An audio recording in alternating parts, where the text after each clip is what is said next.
Namaste and welcome. My name is Yogi Aaron and I am presenting from Blue Osa Yoga Retreat and Spa. You can see behind me the guardians of Blue Osa and our beautiful maze.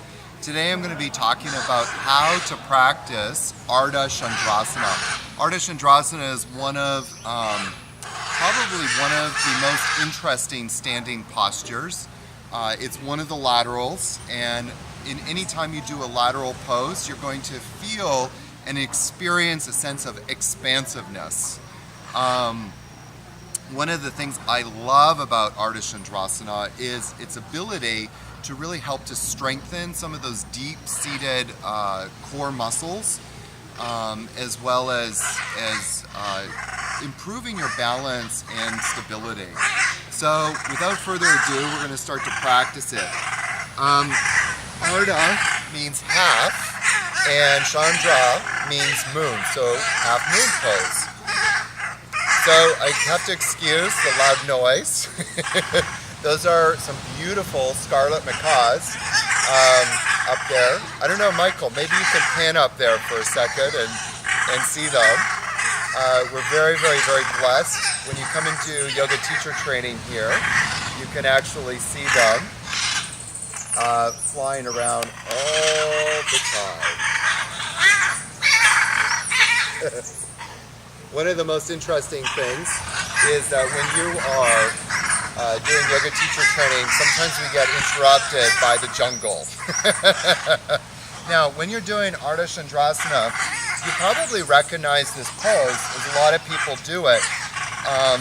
They usually come into it either from a side angle pose and then slide into it, or they'll come into it from Trikonasana and then bend the knee and slide into it.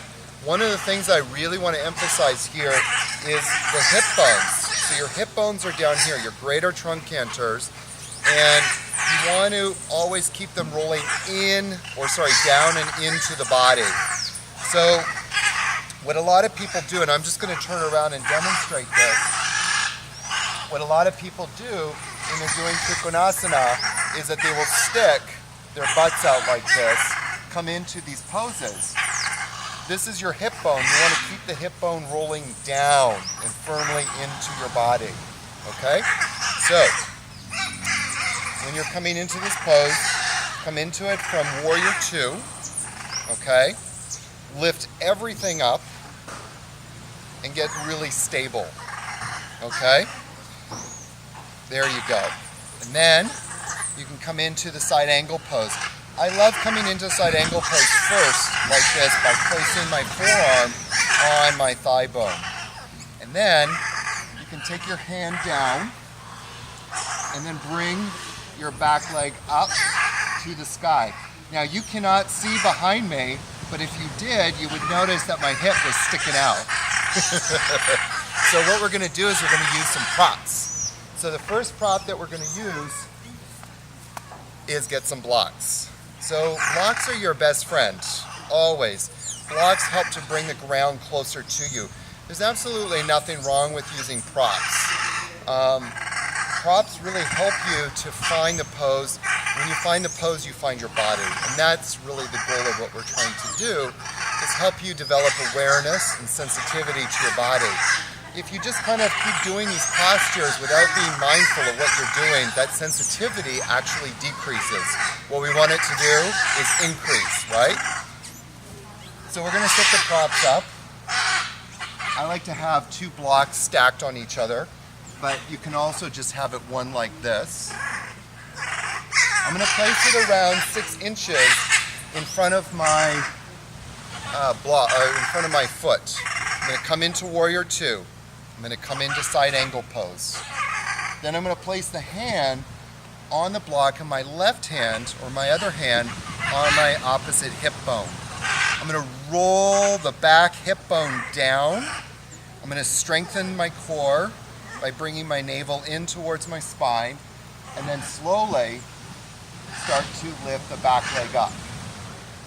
Okay? Woo! And then you'll fall. I'm actually going to bring the blocks a little bit further forward. Okay?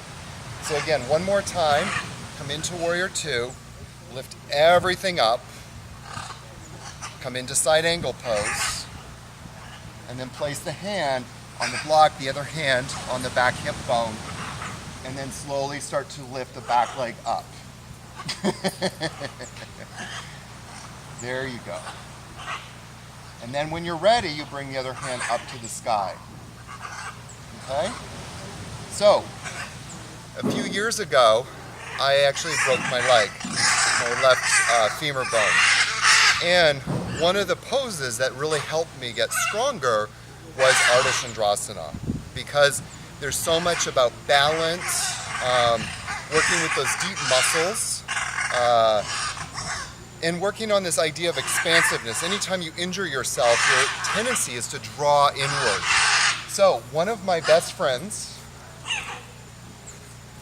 became a chair. I started to use a chair for everything. So the chair helps to bring the ground further up, okay? And I use the chair for a lot of different poses. Forward bends, for Trikonasana, and then of course for Ardha Chandrasana. So I'm going to do the same thing again. I'm going to find Warrior 2. I'm going to come into side angle pose. And again, you can even use the chair for side angle pose. Okay, so again, it helps to bring the ground upwards. Place the hand on the chair, the other hand on the opposite hip, and then slowly, my balance is off today. Slowly you're going to raise that back leg up. Okay? Now the opposite hip, you're going to bring it deep into the body. Okay? When you do that, you're going to start to firm and use your glute muscles. Your glute muscles help to keep you stable, and then you bring the other hand up. Just like that. And you try and hold these postures, depends, about 5 breaths, 30 seconds to 1 minute. Okay? I hope you enjoyed this lesson. The point of using the props is to show that anybody can do yoga. You find just different ways to experiment and use the props as a way to develop deeper sensitivity into your muscles, into your breath, and really into who you are. Namaste.